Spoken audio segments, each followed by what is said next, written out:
I'm sure most of you are sick about hearing about the This Week at Bungie development update. Every YouTuber's already posted them reading it and providing their opinions.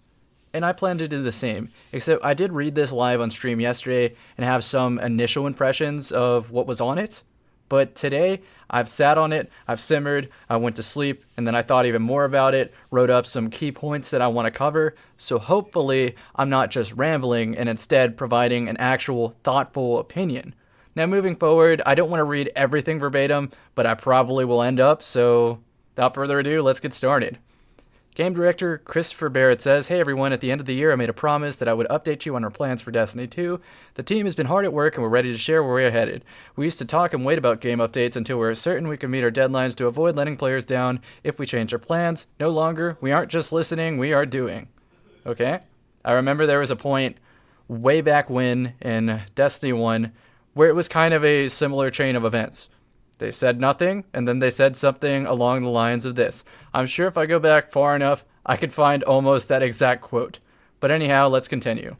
Please keep in mind that the further out we make promises, the more they are subject to change. With that caveat, here is our plans. Destiny 2 content categories, and this essentially just differentiates the difference, that was redundant, expansions and seasons and Eververse content. Expansions is purchased, seasons are not. Iron Banner, faction rallies, and their rewards will be available to everyone as part of their Season 2. Additionally, going forward, we're making a change that seasonal rewards from Crucible Strikes and Trials of the Nine will be available to all players. Faction rallies return on January 16th next week, and Iron Banner will be back on the week after that. Again, I'm doing this live, so I'm going to have mistakes and whatnot, but I do have my key points written down, so I'm not going to mess those up. And the first key point, Eververse. We recognize that the scales are tipped too far towards tests at the moment, and Eververse was never intended to be a substitute for endgame content and rewards, so we'll be making 3 changes in the upcoming seasons. We're shifting the balance of new content in favor of activities over Bright Engram. This includes adding ghosts, sparrows, and ships, to date only found in Bright Engrams, to achievement reward pools. We'll provide a gameplay path to earn Bright Engrams and all contained rewards, including event engrams. We'll give players more direct purchase options and make adjustments to Bright Engrams to allow players to get the items they want more often. And then it's something about Crimson Days in the same light of this, but let's talk about this portion, the Eververse. So, if it's cosmetic only, it doesn't bother me in the slightest that Eververse exists. If I enjoyed every aspect of Destiny, I don't feel bad buying microtransactions, especially if the money earned from the microtransactions goes back into making the game better. I say that assuming that there's a different team working on Eververse items, that no development time is lost when implementing something that actually affects game enjoyment, like private matches. I tell you what, if private matches were canceled because of Eververse, that's a big problem. So, in short, if you dislike Destiny 2 or Eververse, the only way to get rid of Eververse is not to have some Twitter tirade of hashtag remove Eververse. No, it's just don't buy microtransactions. If you even play a moderate amount of Destiny, you can save up enough silver dust to buy whatever item you have to have. Even if I wanted to buy microtransactions, they take up valuable vault space, so I'd have to delete weapons if I want to pimp out my character with Eververse stuff. And when they say substitutes for endgame content and rewards, it basically implies that they want raid ghosts and sparrows and similar items returning to Destiny. I'm not sure whether this will actually entice a casual player to do a raid or play trials otherwise, but on the opposite spectrum, no top percent player will be flaunting a trials ghost like it's the epitome of FPS dominance. I think the best approach should be something similar to ornament unlocking in the current state, with different tiers of how cool rewards look dependent on difficulty and time commitment. So maybe there's one that's pure grinding and there's another that's like go unbroken 50 times in the Crucible, and this is a unique ornament that you get. You know, it gives you some sense of progression and endgame. XP rates. We are still investigating changes to XP rates. Our goal with XP rates are transparency and consistent XP gain regardless of your preferred activity. Basically what this paragraph says is they don't know what they're doing with the XP rates, and the only reason that XP rate matters is because XP equals bright engrams, and bright engrams equal a cosmetic that a player might otherwise purchase. It's not a big deal, but in the future Bungie needs to be transparent about what the actual XP per activity is. If the raid is slow, it pisses off players. If the raid is fast, then Bungie will make Eververse much more predatory to offset the engram flow. Regardless, Bungie just needs to be more transparent. Now for future roadmap. 3 releases we want to put on your radar right now. Later releases, we'll get more specific to dates as they get closer. Following content will be available to all D2 players. Masterwork Armor, January 30th. We're expanding Masterwork system to include armor. Masterwork Armor provides increased damage reduction while using your super. You can reroll the armor stat on Masterwork Armor and similar Masterworks weapons. You can upgrade a piece of armor to Masterworks by spinning Masterworks cores and legendary shards. Look at that right there. Masterworks Armor provides increased damage reduction while using your super. That's kind of terrible if it extends to PvP. If it's too much of a buff, then it allows supers a greater margin of error and allows panic supers to exist to an even greater extent. It also ruins Armor Light if it's less significant, because how could it possibly apply to the Armor Light in the bubble? I hope they think about that. I mean, I remember in PvP, I could slide in with a high-impact sniper, body shot a Titan, and if he started to panic slam as I meleeed him, he would still live with a sliver of health only if he spec'd into armor. So now you're telling me that just because he has Masterworks armor and doesn't choose to go high resilience, he can live through that sort of stuff? I'm the one who earned power ammo, and he panic supered and I lose. I mean, that's just one scenario off the top of my head, but now panic supers get more armor? I don't like that at all. On the opposite spectrum, if the buff's too little, then what's the point of the Masterworks armor? I think that it should have no effect in PvP, or the Masterworks armor just needs to have other perks with balance in mind.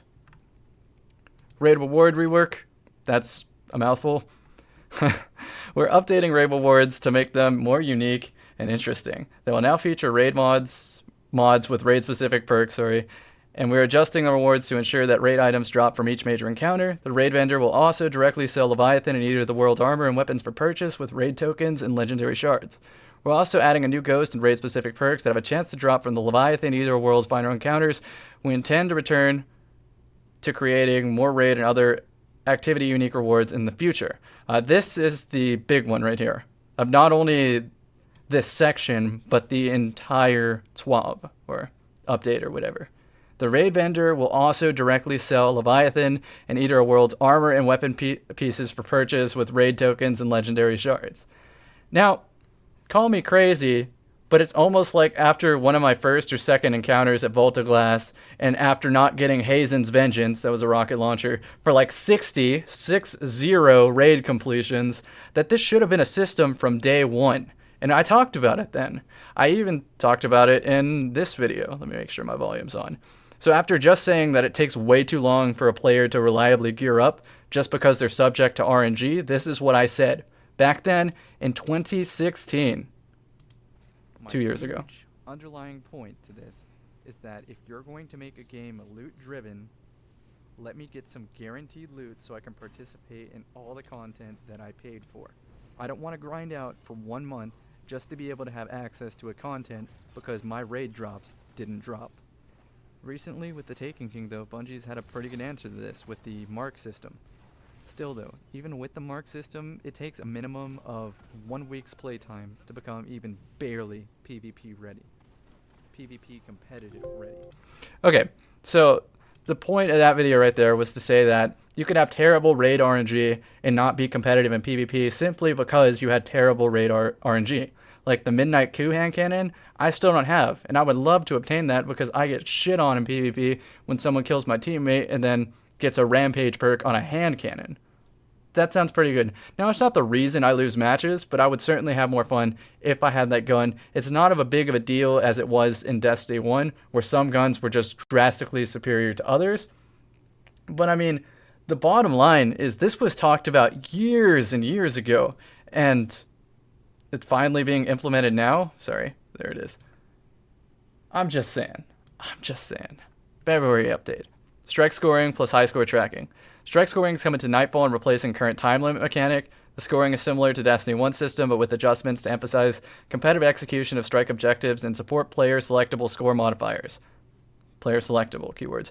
In February, Nightfall high scores will be exposed in-game via new emblems and will unlock rewards. We also have plans for clan and community high scores in the work. So PvE leaderboards are new in-game in my opinion. Great change. but the removal of the nightfall clock, here it is, replacing current time limit mechanics. So they're removing the clock. No, that's bullshit. The clock makes a player decide between which encounter deserves time and effort and which encounter requires skipping. The clock differentiates teams who use the exact same nightfall strategy by making aim and movement matter more to achieve either a faster time or a better score. The clock creates urgency and difficulty. Overcoming difficulty is fun and acts as an endgame to me. The clock also keeps the leaderboards fair and even opens up a speedrun leaderboard option. I'm calling it now. And before a team finds an exploit to get infinity points and spends 36 hours in the nightfall to get the top score, rendering everyone else's attempts pointless. Yeah, no, we need the clock. Clock needs to be there. Mods 2.0. Work is underway on a full rework of weapons and armor mods that will focus on redundant mods and more unique theming and greatly increasing their impact on your power.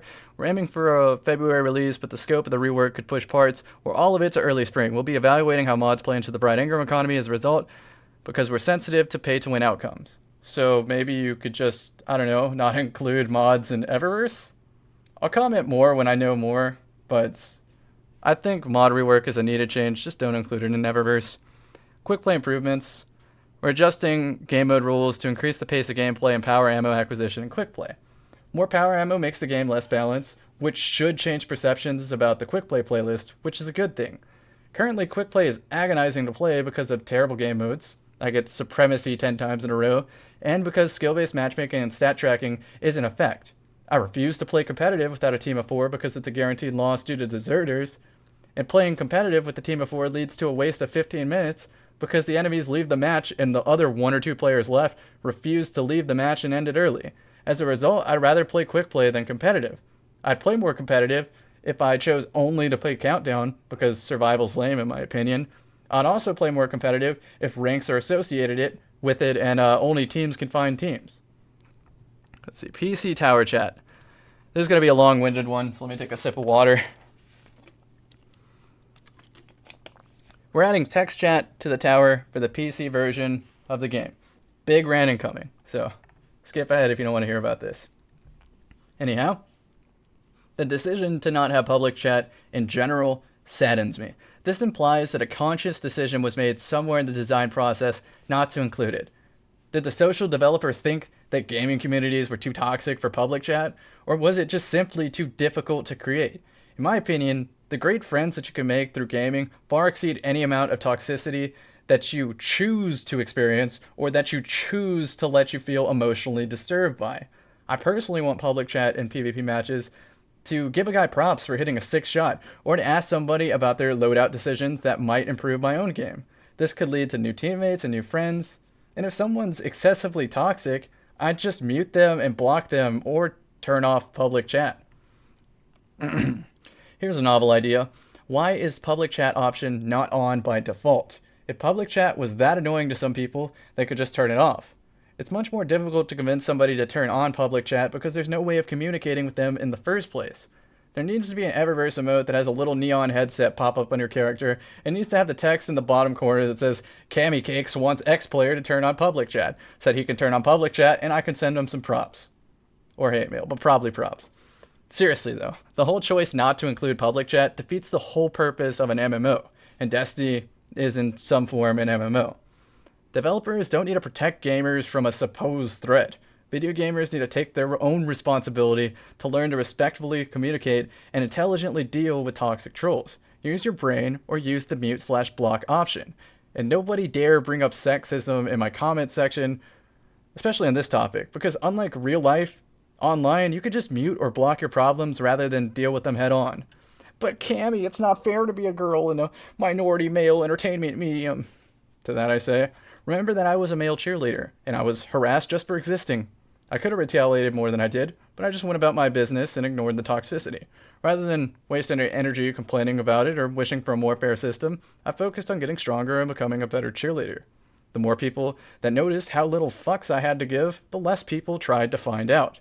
In total summary of this section, while PC Tower Chat is a welcome addition to Destiny 2, it needs to be the catalyst for full game public chat, which will alleviate difficulty of navigating through a small population of players to get something together like a raid, and will hopefully lead to new friends.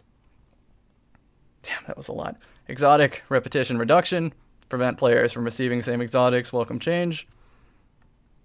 Well, duplicates, not consecutively. There's a difference there. Anyhow, I'm going to continue through.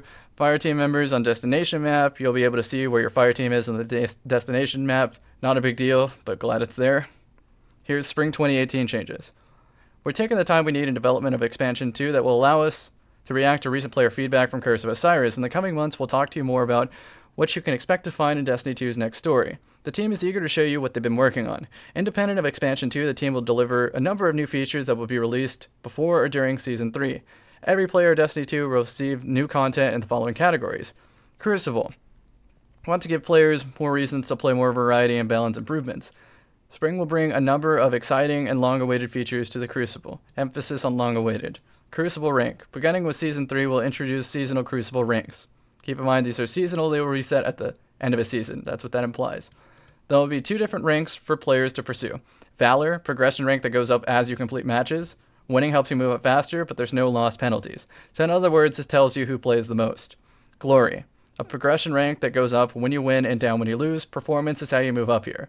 So Glory is the one you should probably shoot for. So here's what I think. Glory, hallelujah, another welcome addition to spice up the endgame. It'll further differentiate quick play so that public perception isn't win this quick play match at all costs.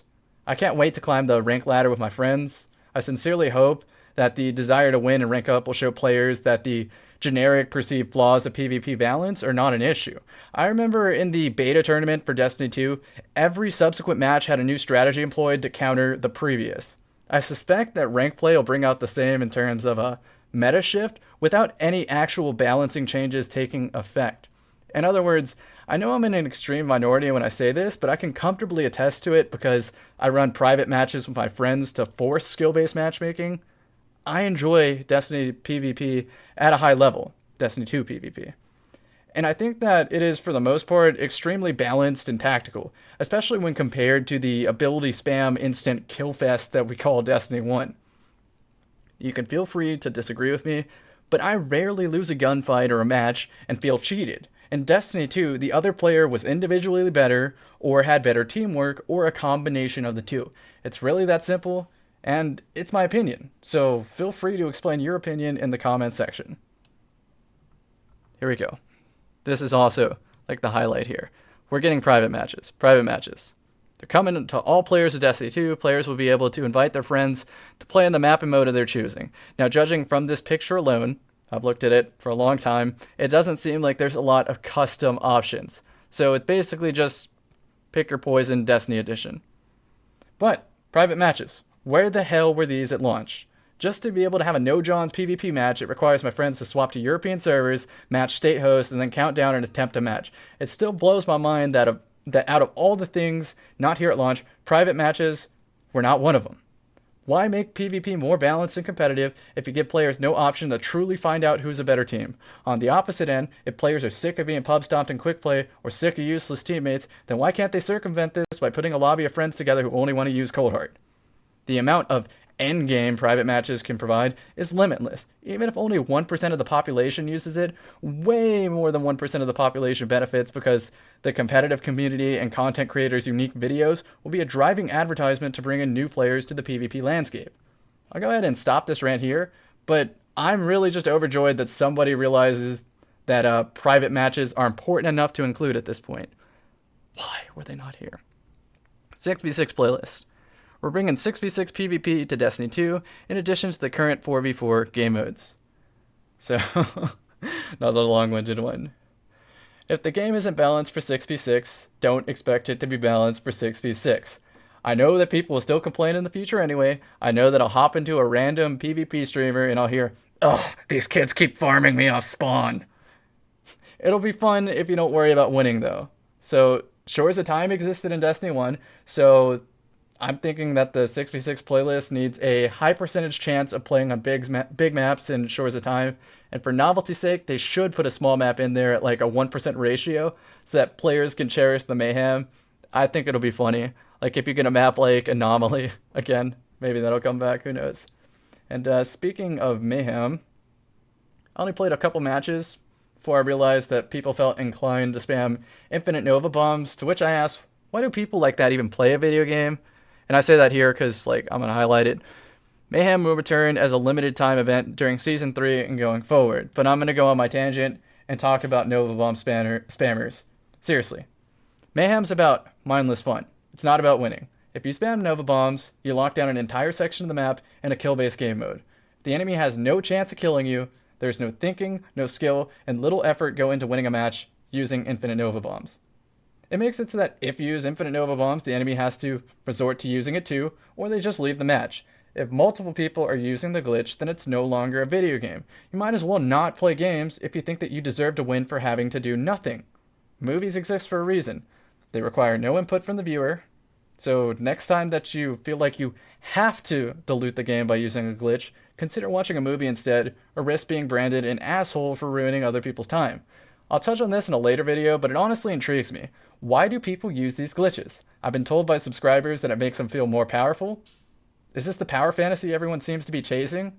I can only feel powerful if it takes no effort to win against a more skilled opponent? If this is the case, I really just don't want to be on this earth anymore.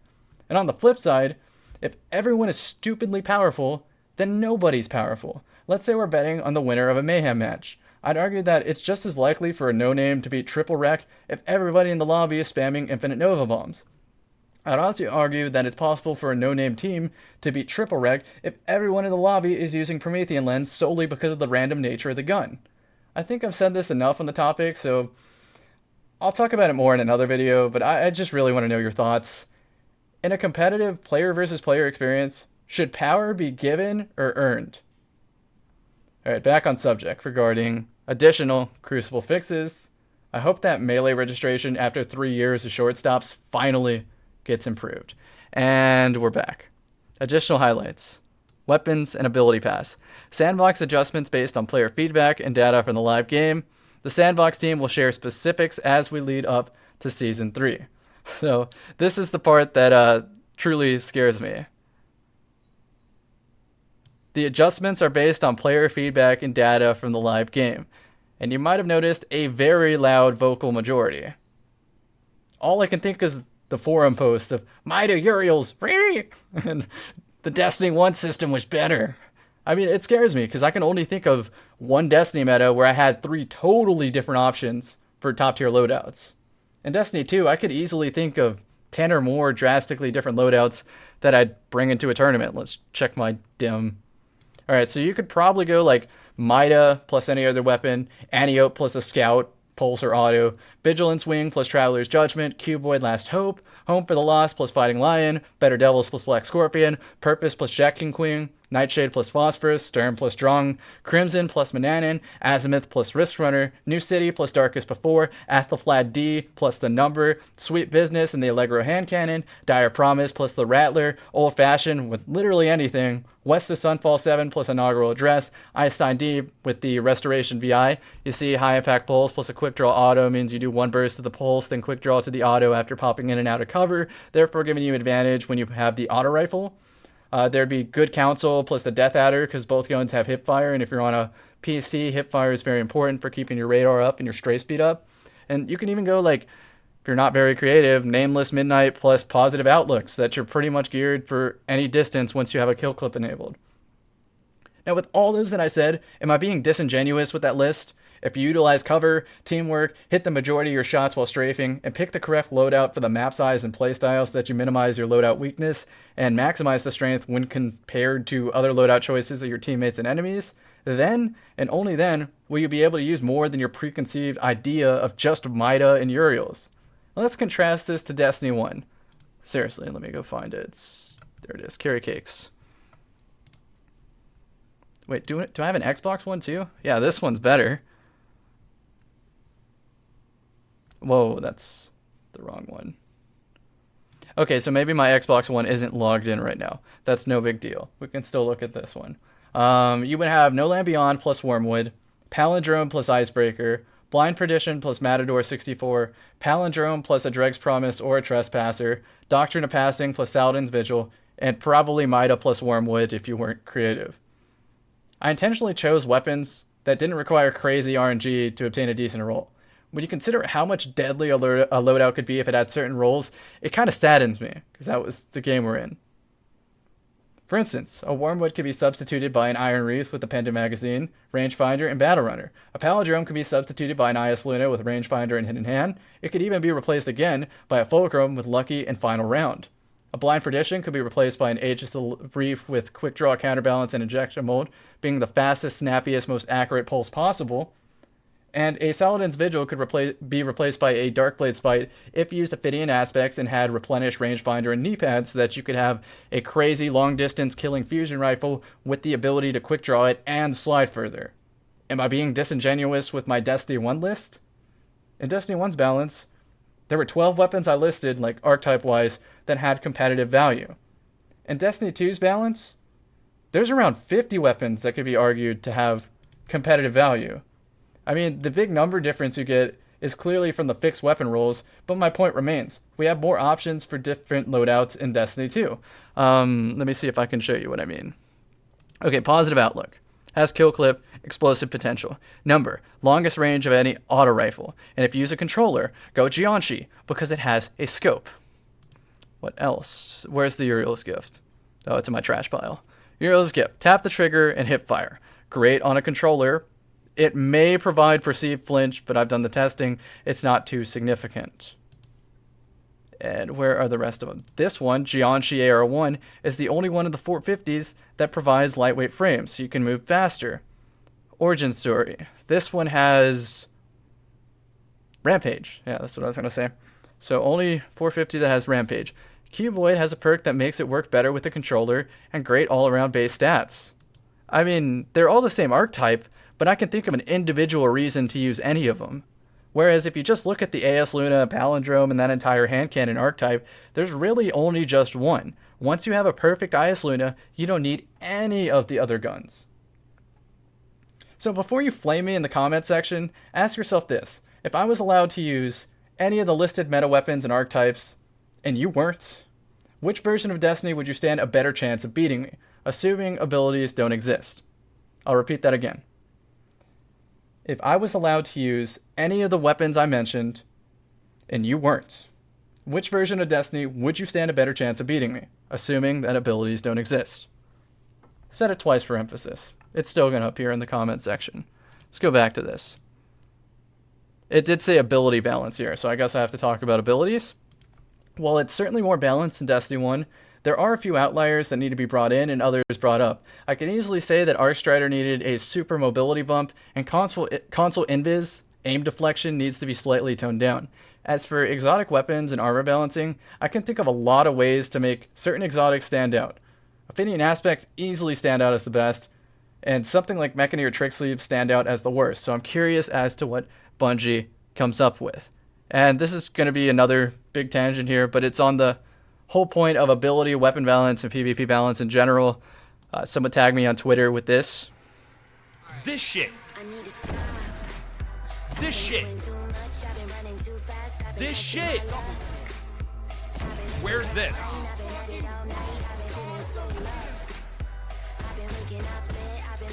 We're going to watch the whole thing. And they balanced that. They balanced it. They didn't balance it. I've never seen this man have so much fun. This shit needs to come back. You know? You can see it, like, Kraft can't play it like this anymore, man. He doesn't... Yeah, Trav, Max, work it. Work it, dude. Yes. Right. Yes. Work it. Kraft Yes. can't play it like this. Remember that. Kraft can't play it like this. It doesn't, like, this was so fun. This was the best time in Destiny 1. And PvP has been changed so drastically. Yeah, PvP has been changed drastically, but for the better. Like, and For the it better. was fun because it was... Look at that shit! That does not happen! A random jump shot does not happen? Anymore. That's just not there anymore. Okay. That shit doesn't happen anymore. Crafty can't play like this anymore. Okay. I can grab the power and Here, I'm actually going to turn this down a little bit, but it is a fucking awesome video, regardless. Like, I appreciate Destiny 1 montages and stuff, but it's completely ingenuous to say that moments like that don't happen in Destiny 2 PvP if you're skilled enough to force it to happen. This is total luck that this one happens right here. That the grenade launcher falls and kills people. Hilarious, I know. Same thing here. It falls down and kills them. Totally random. This one's more just abusing a glitch bot. Noob runs under me. Okay, this is the one I want to show. I'm pretty sure Crafty could do something like this. This is no power weapon needed. This is just my Blade Dancer. So melee, dodge, melee, shade step cancel, get a double melee, get the kill, shade step cancel again, and melee. Now you don't need a shade step cancel for it to be possible, but considering it was allowed in terms of the beta, I did it because it made it easier. And here we go again. Same thing. Arc Strider, Arc Strider, Arc Strider. Blink Shotgun. That's a thing still. Oh, fusion rifles are easy to use. More grenade launcher stuff. More grenade launcher stuff. More melee combos with 2 fucking sidearms. Look, this is in a tournament setting. Slide through the barrier because I know that it's not going to take my health all the way down. Catch him with his pants down on a reload and then teabag straight for the win. Here I'm using the most perceived weakest power ammo. Oh, wait. That's a rocket. That was a weak rocket, but I'm getting to it next. There was a point in this video where I used a grenade launcher in tournament setting. And remember, everyone thought grenade launcher was the weakest shit in the world. Alright, this is the part I was talking about.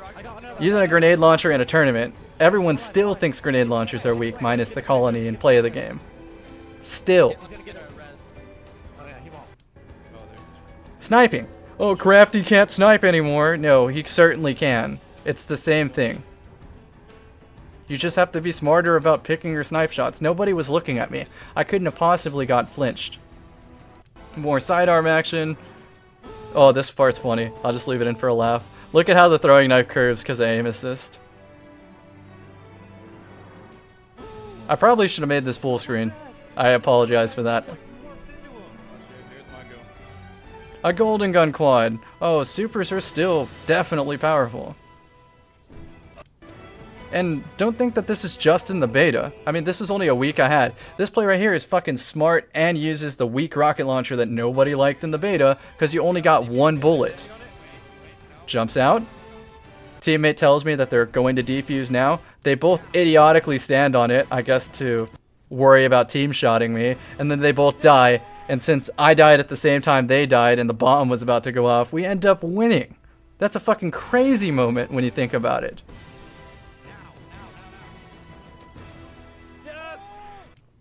But like I said, it's not just like the beta was the only time that This shit. Crafty could do this shit. No, I do this shit all the time. And it's not even me. Like, look, this was in trials the other day. The subscriber of mine, One Hammer, clutching the round with a rocket. I die right here. Vox dies. One Hammer goes invisible, picks up the power ammo, and wins the fucking clutch. He's not Crafty.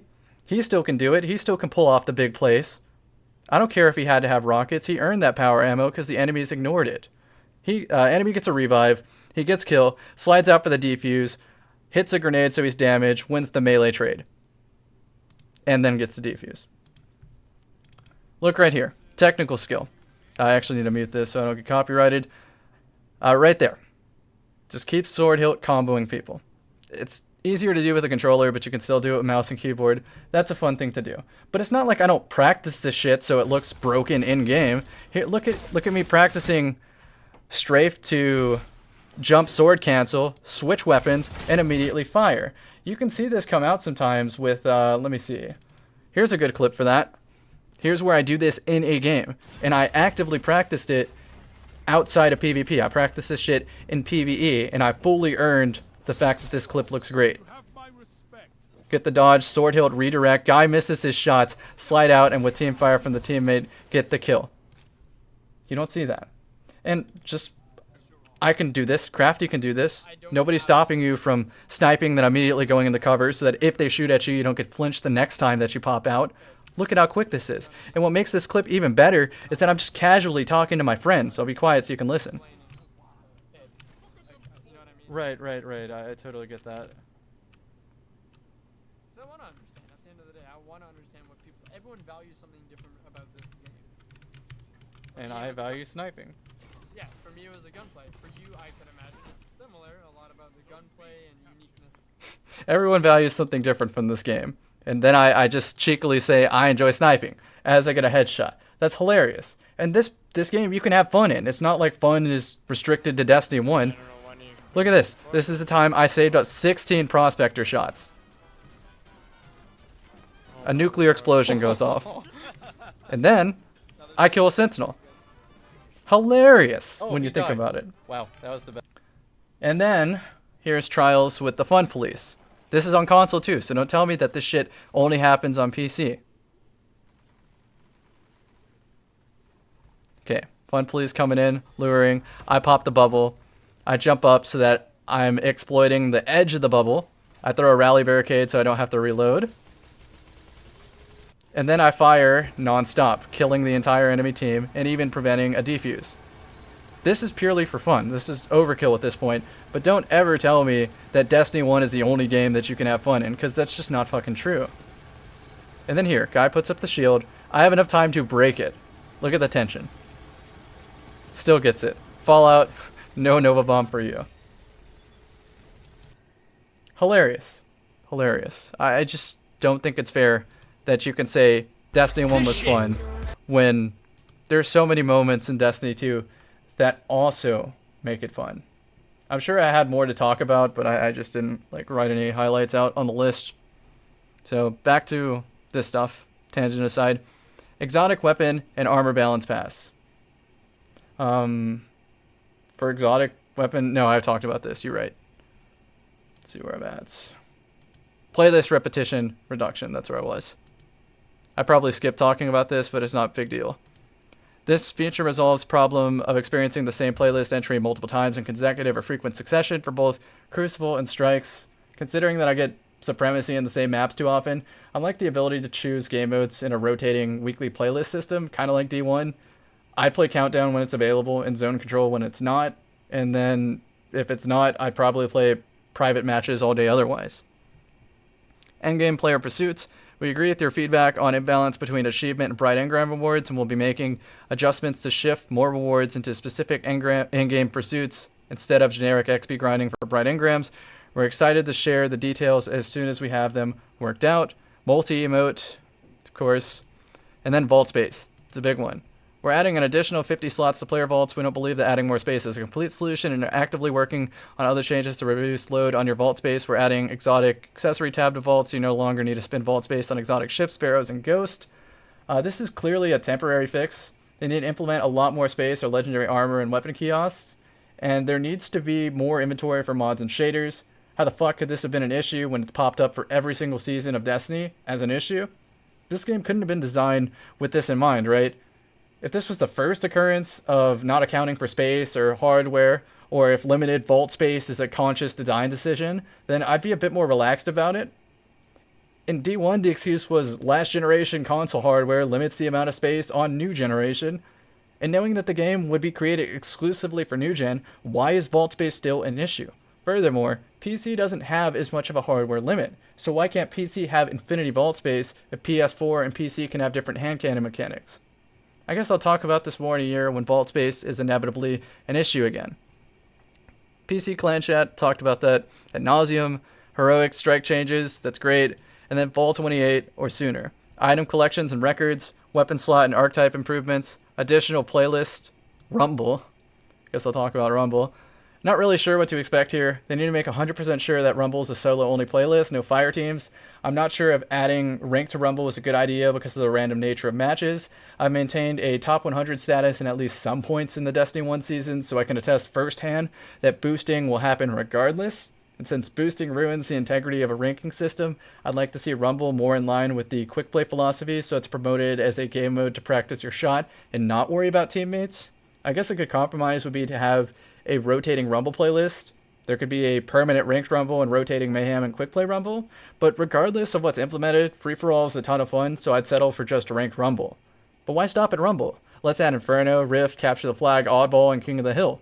Objectives make Destiny 2 PvP flow so much better. They could also add fun modes like Combined Arms, VIP, Infection, Juggernaut Rumble. Then it says Masterworks Exotics. I don't know if I'm excited about this one right here. Better Clan Rewards.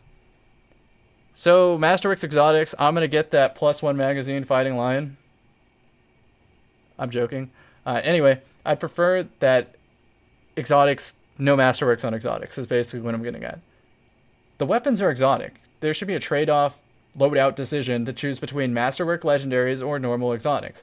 For example, Sturm is superior to every 110 hand cannon statistically. It definitely warrants the exotic slot. With a boosted magazine, it could comfortably kill an entire team without reloading. Fighting Lion is technically a grenade launcher, so it would get more blast radius or impact, and in my opinion, it's a fantastic gun right now. It does not need to be better. I think that a Masterwork Acreus would easily create 2 ARBs per power ammo pickup because of the chance of colliding or just easily getting 2 kills in the magazine. Very easy. And Sweet Business would have 108 bullets with the magazine upgrade. Now, I'm not going to stop playing PvP if these are implemented, but I just don't trust Bungie not to mess up balancing when new exotics and Masterwork upgrades come into play later in Destiny 2's lifespan. Will I have 3 of the same exotic weapon in the future to have different Masterwork versions for different scenarios? I don't know. Vault Space again. I'm seriously torn on what to think about that.